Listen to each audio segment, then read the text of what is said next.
Hey guys, we're here in the 1980s at Pizza Time Theater waiting for Chuck E. Cheese to come out and sing to me my happy birthday song. I'm a little excited. A little bit. I remember this pretty clearly. The summer of like 2004. The time my mom had 4 crackhead kids to take care of but nowhere to take us. That is until one day we were driving home from the mall and that's when she saw it. Her beacon of light. Her hope at the end of the light. Her beacon of light. A place where you could run around, have your kid tire themselves out. And if you were a little bit lucky, a place where that kid would get kidnapped and you wouldn't have to worry about him anymore. That's right, Chuck E. Cheese's, where a kid could be a motherfucking kidnapped. I'm kidding, my mom's a goddamn sweetheart. She would never do that.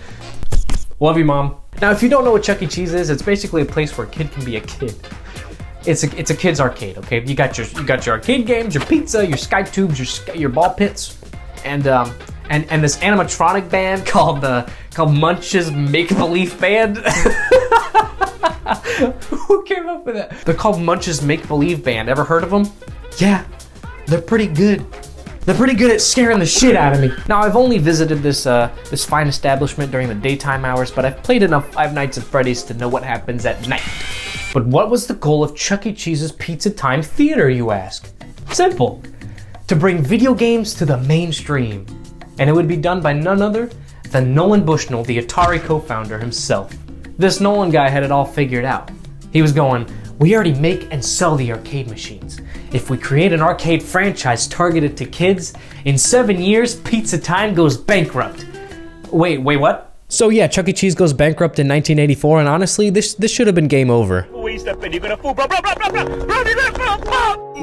But thankfully, they were able to merge with Showbiz Pizza Place, another family-friendly arcade restaurant with another creepy-ass f***ing mascot by the name of Billy Bob the Hillbilly Animatronic Bear.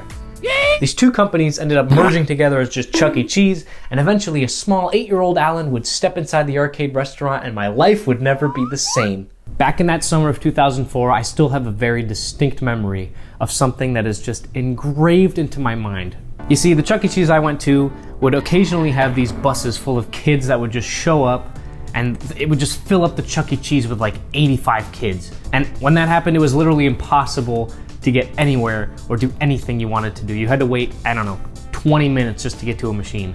But I wasn't gonna let that stop me. I wasn't gonna let that ruin my fun. It was only like my 3rd time at Chuck E. Cheese at this point, and I was like, damn, those sky tubes look really goddamn fun. Let me go up there and see what those are all about. So I start climbing. And when I got up top to the entrance of the sky tube, these kids just started rushing out, screaming like they just saw the ghost of Chuck E. Cheese himself. And I'm like, obviously like plastered to the walls, like, what's going on here? And then I turn back around to keep going, and that's when I see it.